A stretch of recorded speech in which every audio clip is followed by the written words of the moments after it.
Welcome to the Built on Air podcast, season 11, episode 11, double 11s today. Good to be with you. We've got myself, Dan Fellers, and Camille Parks with us. Welcome, Camille. Hello. Welcome to anybody out there listening. Camille and I were chatting before we went on air of how in our small little world of the world of Airtable, we're kind of well known. I was talking to a potential client the other day who said, I watch your show and feel like I'm talking to a celebrity. So it made my day. So glad that there are at least a few of you out there that listen and watch our episodes. We're glad to be with you and share all things Airtable with you. So, and we were saying, in our small little world, we're kind of a big deal. Yeah, in the world of Airtable, I think we've been here for a while. Yeah. So thank you to those who participate and chime in and watch and listen however you do. We really appreciate it and glad we could be a small piece in helping you understand Airtable. So let's get started. As always, it's an hour-long session where we go through a variety of different things. I'll go through what we're going to be talking about today. We always start with our Round the Bases, talking about what's going on in the Airtable world and the different communities. Then we'll do a spotlight on our primary sponsor, Ontoair. Then Camille is going to answer an audience question for us on formulas and how to move a word with a formula. Then I'll go through the new forms in interfaces, and we'll be talking about that new release feature. Then a shout out to join our community. And then time permitting, we will have a wild card for our last episode. We might get Allie joining us mid-session. She's dealing with some internet outages at her home. If not, then maybe Camille will walk us through something that she has ready to go. So we'll leave the last segment as a mystery to see how the show goes today. So let's get started with Round the Bases. We'll go through a couple different communities, see what people are talking about, make sure that you are up to speed on everything in the world of Airtable. First, I thought I'd start off with Reddit. We have a lot of product features that got released, but before we jump into those, I thought this was a fun exercise. Camille, how do you describe what Airtable is to your grandfather? This is from Reddit. Somebody posted, thinking about using the software, but it seems like everything and nothing at the same time. Help me out how to describe this. Somebody in there's really good. It is a tool to organize your lists of things. And I think that's as grandfatherly as I can put it. Yeah. There's some good stuff here. People kind of, relate it to them like a place to store or to keep track of all of your tools. Chris says, imagine your junk drawer. Now imagine your tool bench. Airtable does that. Mm-hmm. I kind of agree. You have to be a grandpa to get it. I get it. I was tempted to say it's not a tool, it's the toolbox. Right. But I don't know. Yeah. I'm supposed to be the metaphor person. I think every episode since season 4, I've been shoehorning a terrible metaphor into every episode, and I can't think of one now. Pretty good, Chris. Swiss Army Chris. Knife of data organization. Sounds like it, yeah. Yeah. Too techy to use the word data from Justin. Yeah, that's why I said list of things. Yeah. It's like everyone can make lists. Like you write down pen and paper, your grocery, your list, your shopping list. Yeah. So just a good exercise. If you can explain that to somebody who, is not technical at all, I think, Airtable can be used for just about anybody once they understand what it's for and how you use it. So good, fun exercise to start the show off before we jump into some. Man, Airtable has been busy. They've been last week was insane. Yeah. Yeah, so if you have been on vacation for a week and you just loaded up your Airtable this week, it looks completely different. Also, I think most or a lot of them were released last Tuesday after our show ended. So like Yep. if they were released like an hour or so before, it would have been us doing our demo portion of things and constantly being distracted by some new feature. Yep. I know. We need to throw them off and go live on Tuesday afternoon or Wednesday morning. Exactly. Catch them off guard. Yep. Season finale. Yep. So the first one was they reorganized, they restructured their top menu. And we showed a sneak peek of this because I actually had this, I've had this maybe for a month in a couple bases. And so now it's, I think everywhere, I think all of my bases at least have it now. So now you've got this little guy here. This is the new version. You can now they now have a menu at the top of data, automation, and interfaces. And you can now, so automations, you probably, I know I saw some people commenting of like, where did automations go? Because now it's no longer over on the right with the extensions. It's up at the top. That's probably the biggest thing that people might be jarred from. Yeah, so I made a comment to this thread pointing out the stuff that moved because some of it is not so obvious. Like before, the base trash and your snapshots for your base were two different buttons. They're now the same button, roughly in the same location they once were. So I just pointed that out for people who are like, where did snapshots go? It's there. It's just you have to click that button and you choose now between two options. And there was other stuff that I had said and I forgot. Like the drop down to list all of the tables in your base used to be all the way at the left, much like it is for the views. It's now all the way at the right after it lists each table name one by one by one. There's that drop down arrow so you could look at all of your tables. And that's one of the adjustments that was made that was, I don't want to say contentious, but like, just sort of recommended that it be moved back to where it was, including by myself, because it put it in the same spot that the view list was my point. Yeah. So it didn't change a whole lot of functionality, although I will say definitely in the automations, that's where I go. Yeah, Here. I think what this change did, it set up changes that we're probably going to talk about in a second anyway, but like putting data, automations, and interfaces, sort of clearly defining that those are three different things. You're not going to need to look at your interfaces and your automations at the same time. So they've sort of separated them out and gave you the idea there's three different ways of looking at your base, essentially. So that sort of sets up adjustments that they've made to their automations view, where it's full screen like it was 2 weeks ago, but they've added some things to this full screen sort of layout they have for automations that make it easier, I think, to work through different automations, switching back and forth between them, testing automations, and then previewing table data as well was something that they added. Yeah, I forgot they actually made a separate announcement for the improvements to the automation. So that's another announcement that they made. So now you can get full screen of the automations. It's quite a bit easier to interact with. I think my favorite change to the new automation is the run history is now much more accessible. Mm-hmm. It used to be like you had to jump out and jump back in to get to the run history if Yeah, you were in here. I would agree. So, yeah, that was my favorite.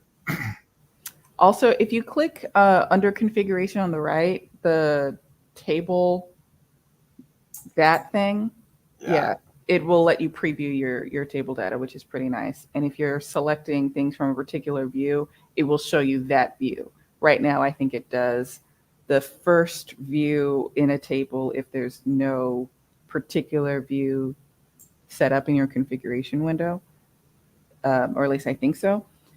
It's been recommended that they give more customization somehow to this window that allows you to pick a view to show which set of data you're previewing. That would be nice. I don't know exactly where it would go, but it would be nice to see. Yeah, for sure. For sure. Justin also chimes in. His favorite change is that it remembers the automation and action you were last configured as you go in and out of the automation area.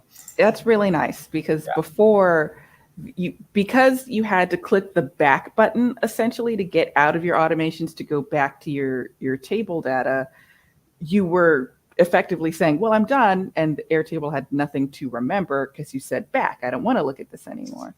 Now that they're separate tabs, clicking back and forth between data and automations doesn't erase what your last looked at piece of your automation was. So now it's much, much, much easier. If this preview window is insufficient, you can go back to your full base, look at all your data, then come back to your automations and be right where you left off. Yeah.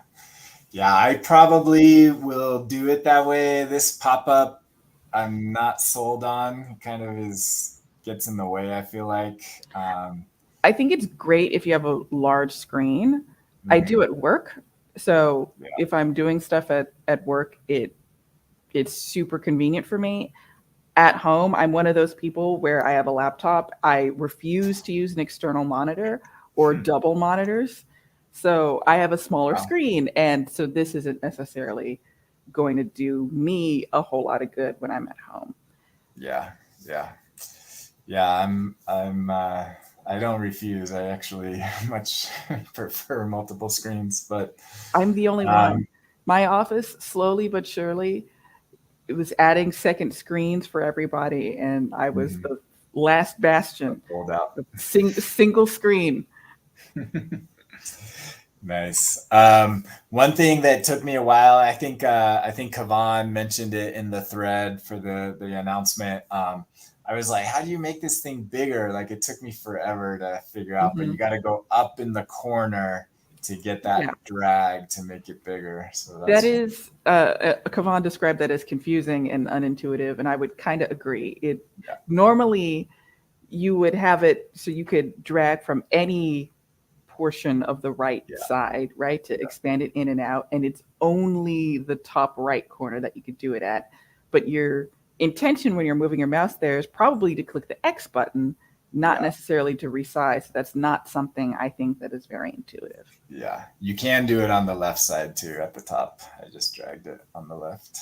I feel like what this window should be, I think it should be docked in sort of the gray background in the center for where the automation steps is. It should be docked at the bottom of that space because you can collapse the automation list and you can resize the properties thing on the right. So you could have it more or less full screen, just drag the right panel for properties to resize the window of the table. I think that's how I would do it. Yeah. And then this would just scroll above it.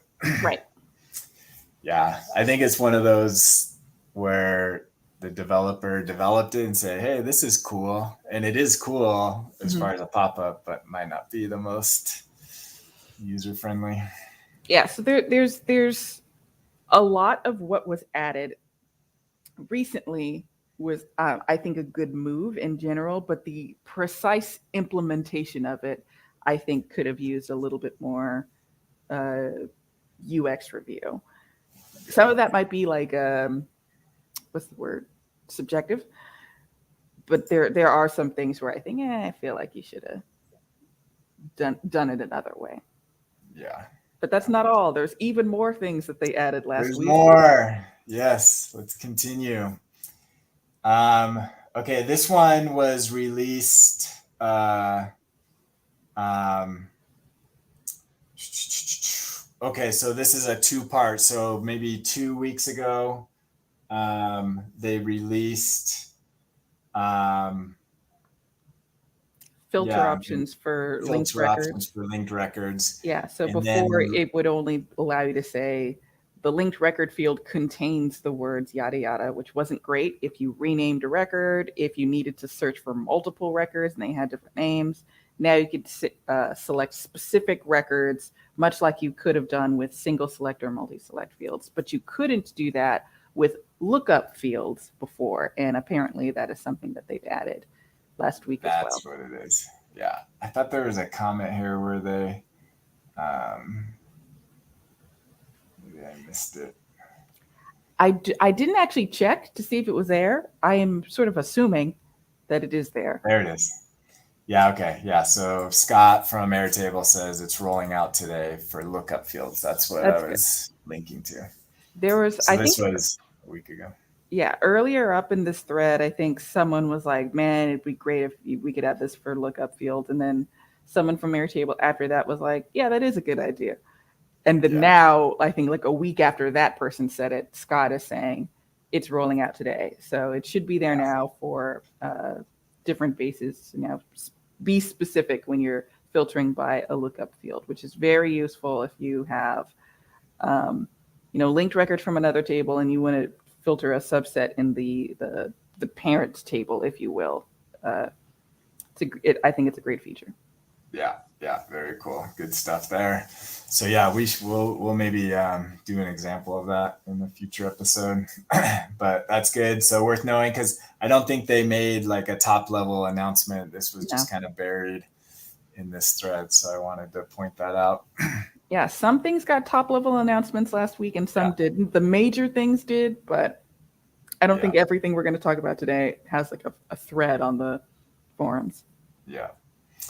All right, next big one, forms in Interface Designer. And we're going to do a deep dive into this. So I'm going to do a segment on this. So we won't talk too much about it other than to make you aware. So that is cool. Interface is improving. One of the hardest things before this was to create a new record from an interface. You typically had to do some sort of automation magic that would fire off in the background, and you have to wait for a minute or so before the new record was able to show up. And now there are forms which can either have it as a standalone like page in your interface setup where the page is a form and that's all it is, or if you have a record list component, you could now click a plus button and it will open up a form in like a modal. So you can add records in a couple of different ways.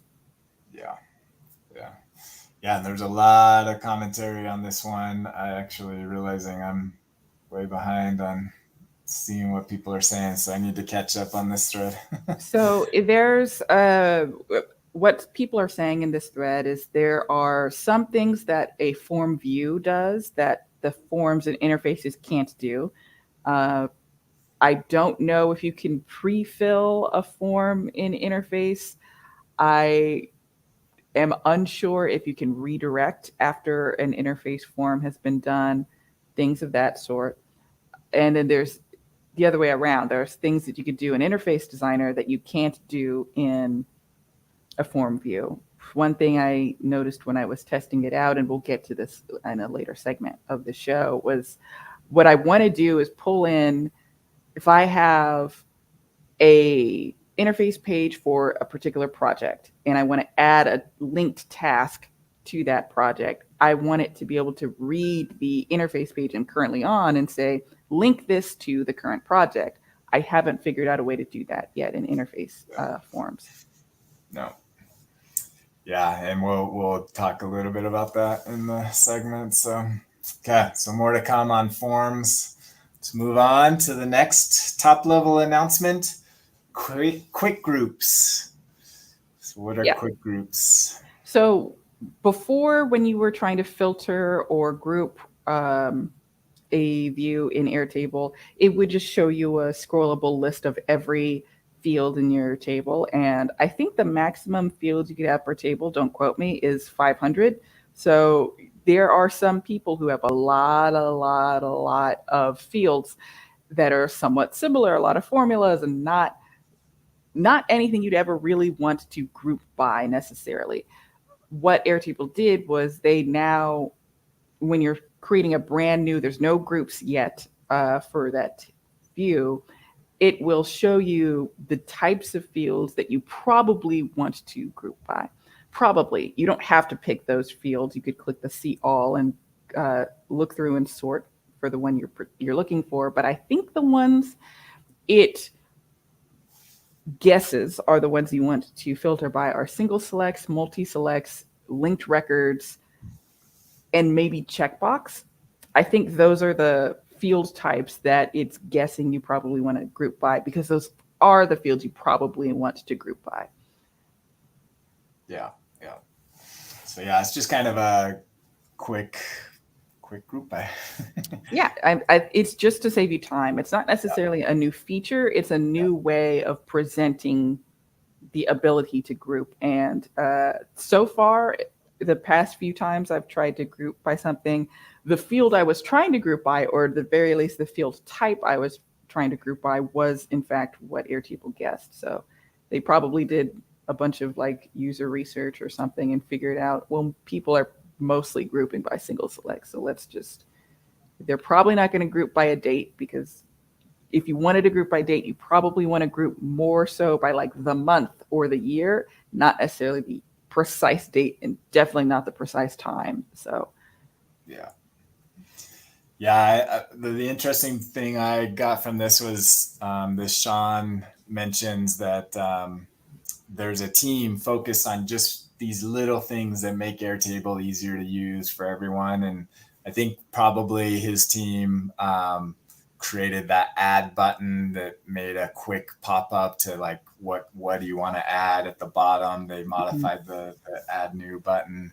Things like that are probably this team's responsibility. So also to point out, all of the announcement posts we've gone through so far, I'm pretty sure were posted by different people who work at Airtable, which is not how it used to be. It used to be one particular person, and then it used to be like 3 different people who would do it. One was always anything that had to do with advancements in the custom blocks SDK.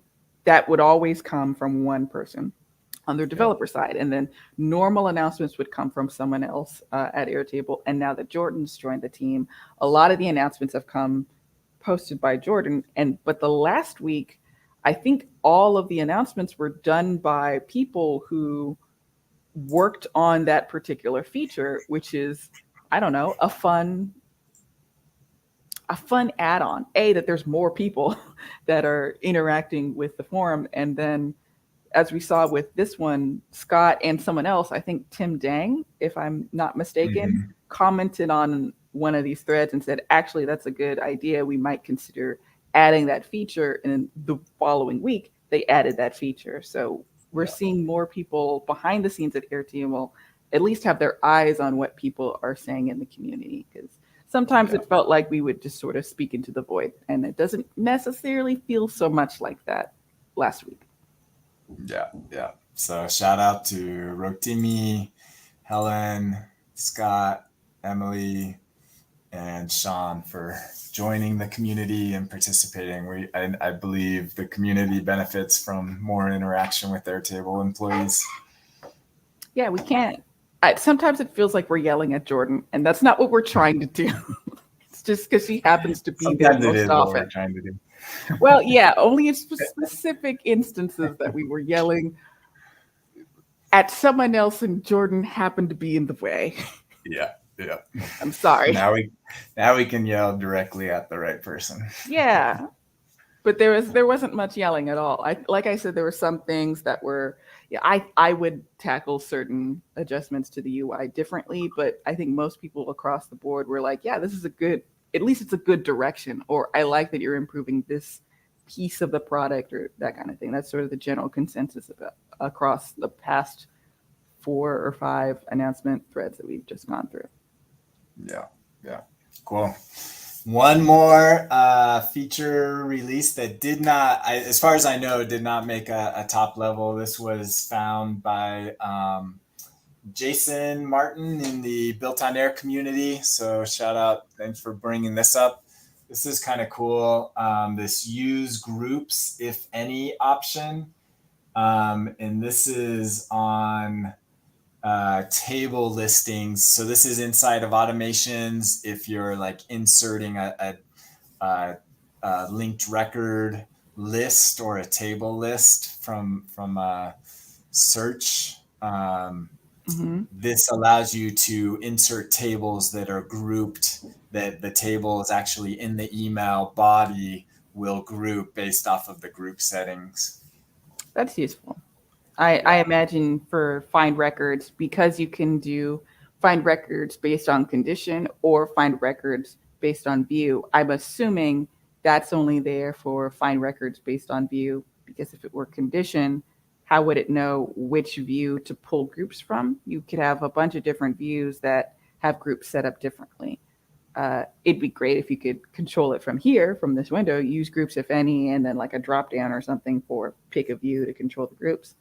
But that's super useful for organizing your information in an email, or you could probably do this in this. This is the send email action. You could probably do the same thing in the Gmail action and some of the other ones that let you just insert a whole bunch of text. Yeah, really nice. Yeah. So yeah, that's a nice little. I don't think that's been mentioned from Airtable anywhere. So no, hidden gem. And maybe it might still be in A/B testing. I haven't confirmed to see if I've got that anywhere. There is one more that I don't have a direct link to it. I don't think I did. Actually, I think they did. I think it was in their emails that there's now this Inner Sites tab. And if you're not an enterprise user, it's kind of a letdown because it doesn't really give you much. It just asks you to upgrade to enterprise. I have looked at this in an enterprise account to see what it does. And it basically shows you the usage of all your collaborators. So it has some charts of how active people are in looking at things, as well as different views. It shows you who's using what views, and it'll chart out usage of the different tables and views and users. And then there is one function where it will show you views that haven't been used for 90 days or more. And it gives you the option to like remove those views. So kind of a cleanup functionality. So that was kind of the only actionable item in the insights that I could see. So plug for enterprise, of course. But hopefully they'll maybe bring that to pro users in the future. Yeah, it seems useful for bases that have, upwards of 6, I guess, collaborators. That's a number I just made up. Yeah. And Justin brings out, curious to know when the data is captured. It said one day base had no users yesterday, but I was in that base all day. So maybe still have some data. Is it by whole base or by table/view? It's table/view is how it breaks it out. Yeah. Maybe. But it also has another chart that's just general usage by user. So that one is by base, I think. Yeah. Well, Airtable has to capture this data somehow, because Airtable sometimes remember what your last viewed table/view is. So it has to know when a particular person is accessing something. Yeah. So I wonder how they do that. I don't have an enterprise account though, so I can't do any sort of testing. Yeah. So that goes with, we already talked about managed fields, but that's another one where managed fields is half available, and then dependencies is enterprise. So yeah. So managed fields itself is for pro. The dependencies is for enterprise. Yeah. So good stuff coming. You could definitely see, like, this is probably, months in the work of all these changes. I wonder if there's more to come, or I feel like this is kind of a plateau where they'll let things settle a bit, and then, because I feel like this was a lot of work, all these changes the last 2 to 3 weeks they've made. Yeah, So Airtable doesn't do versions, and that's not atypical for web apps or web-based apps like Airtable. But there are some that have such massive dumps of new features that they call it like Airtable 2.0 or something like that. yeah, I wonder if Airtable's ever going to do that.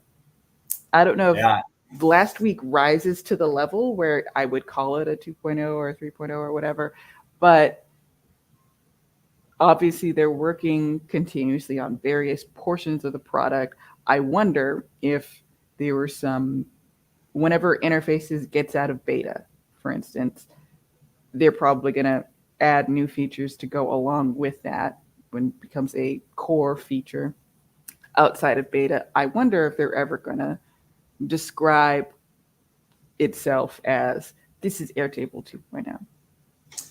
I could see them doing it just for the marketing, Mm-hmm. push.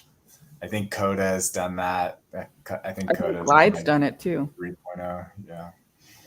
And Notion, I think, did a 2.0 version. Yeah. Everybody's got to get a 2.0. Yeah. Yeah.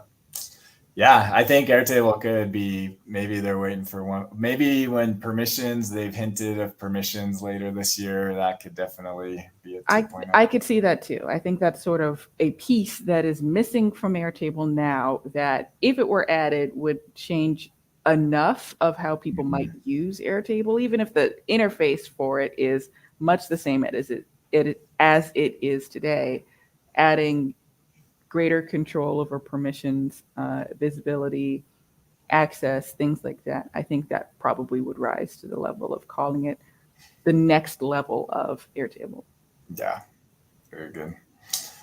All right, that's a good rundown. Tons of new functionality. We'll dive deeper into some of those today and in the future, and help you learn all those new systems. But that gives you a sense of what all got released this week. Before we move on, a quick spotlight for Ontair, our primary sponsor. It's an all-in-one toolkit to run your business on Airtable. It's a suite of apps that enable any business that is seriously using Airtable to take it to the next level, from backing up your data to managing your schema structure. In today's spotlight, the last couple of weeks, we've been giving a sneak peek into Forms 2.0. I'll call that. We'll do a 2.0 on our end. There you go. Yeah, and we are releasing. We're a couple of weeks away. We are burning the midnight oil, trying to get this ready. We're still a few weeks away, shooting for 1st of August release, but I'm going to give you a sneak peek. We are building our own standalone Forms product that takes interacting with Airtable from outside of Airtable to the next level. We are working on how do you interact with your linked record data and do that. I wanted to make it as easy as possible. One solution might have been to just link to another form for that linked table.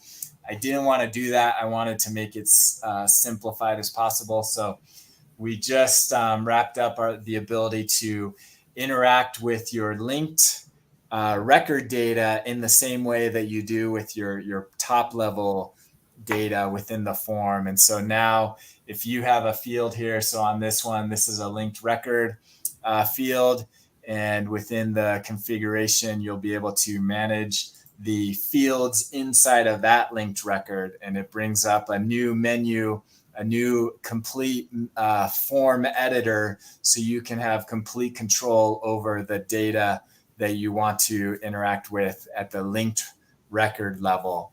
So you can specify all your fields, make them completely configurable, all within the same interface. And the cool thing is this is, if you understand technical terms, is completely recursive, which means you can go as many layers as you want. And so this has another linked record inside of that. So you can go into its configuration and manage. And so you can create if you want to, it's all configurable. You don't need to make them editable or creatable, but you can go as many layers, linked layers as you want to edit, all within the same form. So that is pretty cool, and excited to get this out there. So hopefully, if you're interested in that, sign up. We do have a waiting list for people that will get access to it first and test it out while we're still in kind of beta. But we'd love to hear your feedback on things you want to see in forms.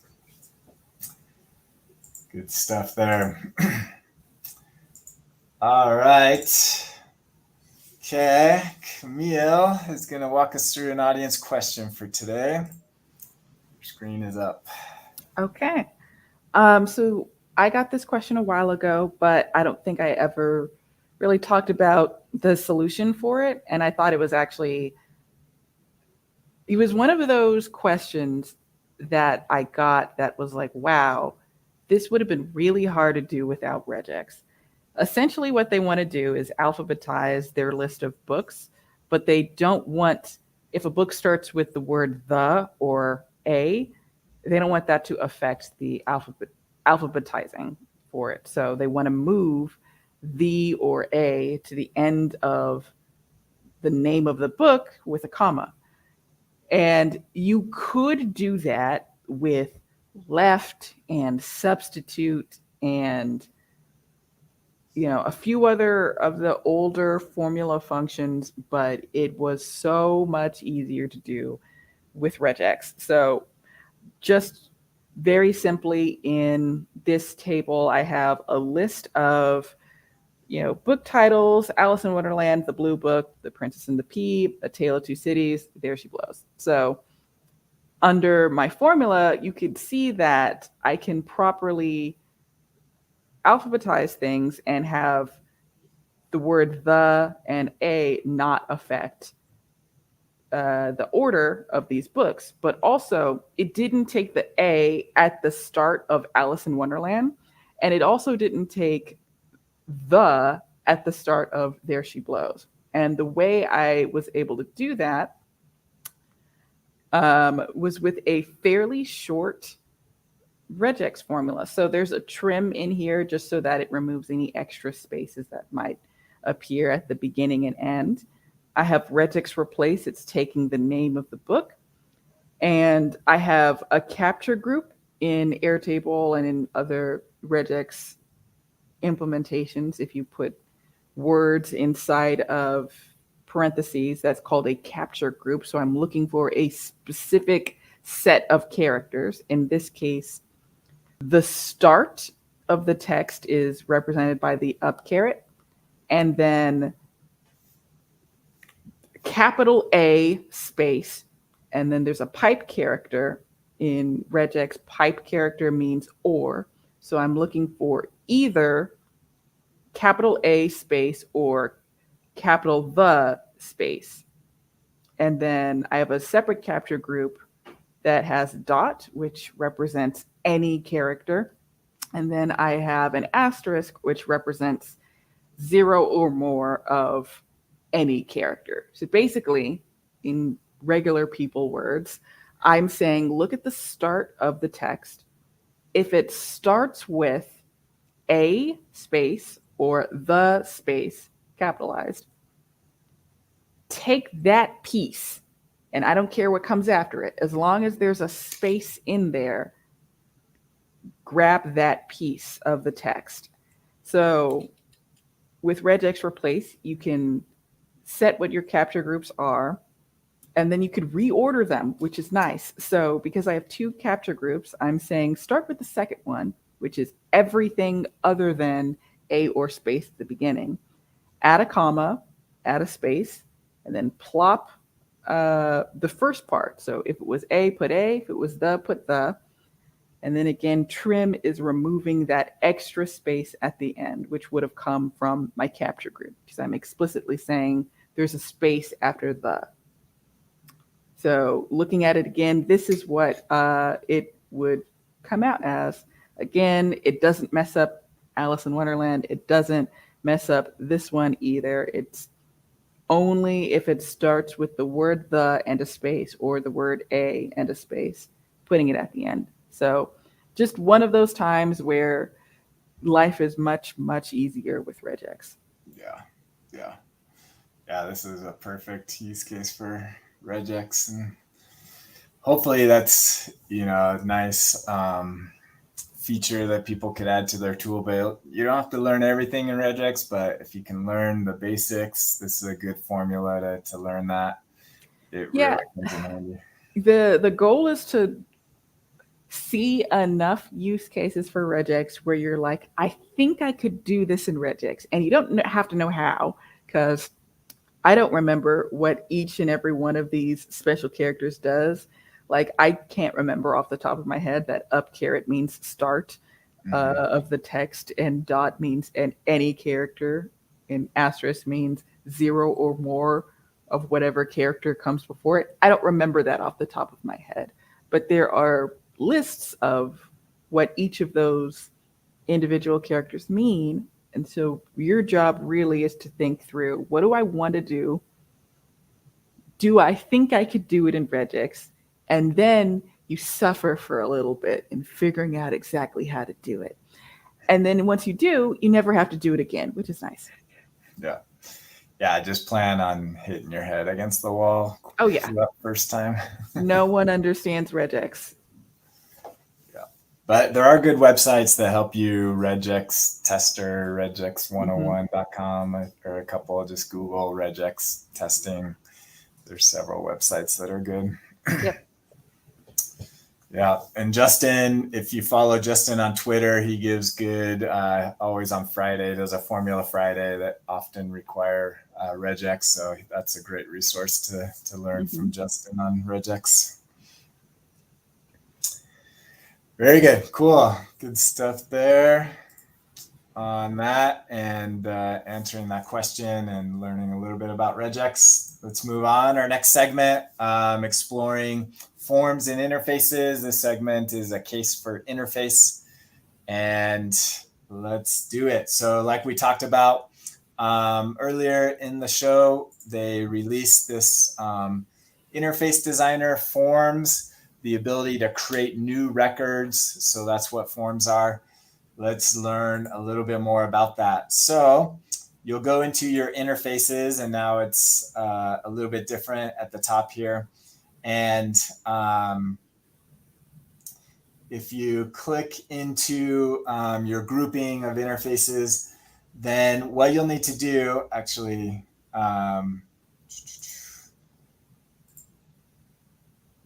this is a new layout. So that was the first thing that I would mention is forms are a new layout. They're not, I wish they were elements inside of the other interface designer. It's not quite an element, but if you have a record list element, you can create new from there.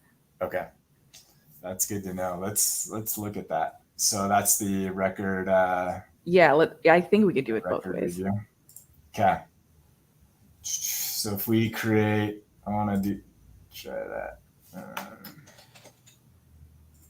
So if we create a record preview, then click on the thing on the side, the sidebar, and then allow at the bottom actions, allow users to create new records. And then you could edit form. Nice. And now we're in here. So okay. Very good. Okay, so you can do it. I was using a dashboard because I wanted it on the dashboard. You're right. It's not like a top level element. It's hidden inside other existing elements. So it's the record list thing on the left. It's also for the I forget what it's called, the choice component. That's a drop down for records. You could do it from there too. Gotcha. It's sort of hidden in there, but it is a top level page type as well. And that's probably the most visible. Okay. Awesome. So now we've got our, so now we've got our design project. So this is pretty standard for the interface. You can create that. And then let's see, where did it put it? Oh, it's right there. So that would be, so it automatically adds the plus button for you to click on, and then it would bring a pop-up for it. So that's the quick way to do it if you're already in this type of interface layout. So basically a form allows you to create this. And for linked records, you can add a record. But can you add a linked record? Can you create I don't think so. I think that's still a missing piece in Airtable. Yeah. Like if you had a filtered table list as an element on your interface page, you still can't click the plus button inside of that. They haven't quite unlocked that functionality yet. It's very useful functionality that should be unlocked sooner or later. That would have been top of my list to add, but I'm sure they're thinking about it because they mentioned it like a while ago. It's probably somewhat difficult to figure out precisely how you want to link things together. I'm thinking about how the URL for any interface page is predictable to a point where you could have multiple different elements on a page that are filtering from the same table. So you have multiple record IDs from the same table appearing in your URL, and they're probably sorting through exactly if we want to pre-fill a particular record in creating a new linked record to something, which element do we pick from? That's probably what they're trying to iron out. And it's a tough problem, but boy, do I want it solved. Yeah. Another feature they did add is you can make fields required on a create form. Yeah. So that's something nice because you don't really have that when you're editing existing records. There's no like submit button to like say this is required. Yeah. But on a create, there is a submit create button. Mm-hmm. You can have a little bit control over the button. So this is nice. It shows you what's required in there. So that's kind of cool. And actually you can add more from here. So that's kind of nice. I want in this dialogue you're showing right now, I want there to be another option for pre-filled values, because for form views, this is a somewhat new feature. I think it's a 22 release, where you can have a hidden field on a form view now, finally. And you could pre-fill that hidden field. Yeah. You can't do that with an interface form quite yet, or at least not that I could figure out. So I would love in this panel to be able to pre-fill a field and not even show it to somebody. I feel like that's easier to accomplish here than it would be for a form view. Yeah, for sure. I think that could be doable. Mm-hmm. And they talked about, I think they did hint at conditional logic.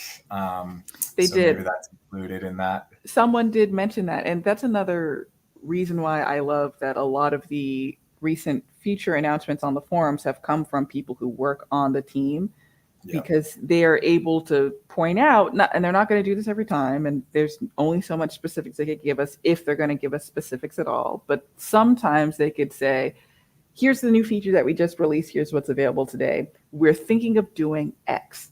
And that's so useful for people. It's useful for people like me who like code and develop alternate solutions with Airtable. It's useful for the layperson because they could say, all right, well, the thing I want to do isn't available today, but it might be there in a month. I don't know. In one of the threads we talked about earlier, someone was like, I want to do this for lookup fields. And then Tim was like, we're working on it. And then the next week, Tim was like, it's there. So it's great that, we get that sort of feedback. Yeah, for sure. Yeah, it'd be awesome if they were even more transparent with the roadmap. We can only hope. Yep.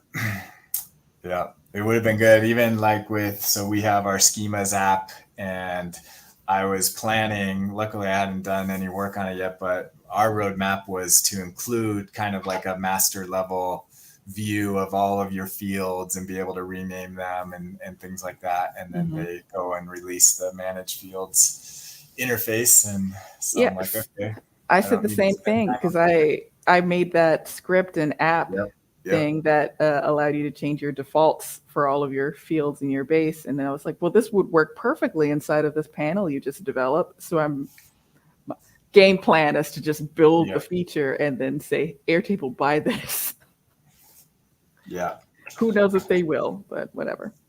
Yeah, very good. So yeah, there isn't a ton of new functionality. I will mention, going back to forms, one way. So if you are inside of a interface type or layout that doesn't support the top level forms, like a dashboard, let me go back. If you're in a dashboard, one way to do it, I wish that you could connect a link from a button, but you can't do that yet. I don't know why. Why couldn't a button just open up a new URL? I don't know. I think they had also talked about consolidating the button element and the button field, their functionality, because they do two different things.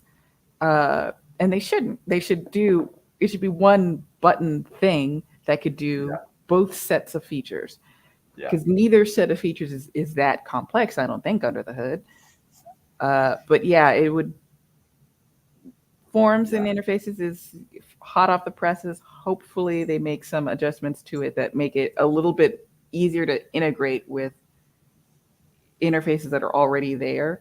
Like you don't have the other components I was talking about where you can have the plus button and open up a form and a modal in a dashboard. You don't have that. So you would want to launch it from a button. It should be available as an option. Yeah. Honestly, I don't know what you can use a button in a dashboard for because it's not configured to a source. And so I was trying to figure out, what can I do with this button? Nothing. But anyways, so the workaround, and actually I think Chris mentioned this in the chat on today's show when we were talking about forms. So we think alike, Chris. The way to do it is you can insert a text, a markdown text editor, and they have the ability to create a link. Not quite as nice looking, but what you do is then you create you get the link to your form once you've published your form, and then just copy the URL in there and then create a link and set the link to that. So now in a dashboard, you could create, all of your create new inside of a text block, and then that would open up. It would open up in a new tab, so still not as ideal, but at least gives you that functionality to now create a new record off of a dashboard. And we didn't really say it, but you could put fields side by side in form.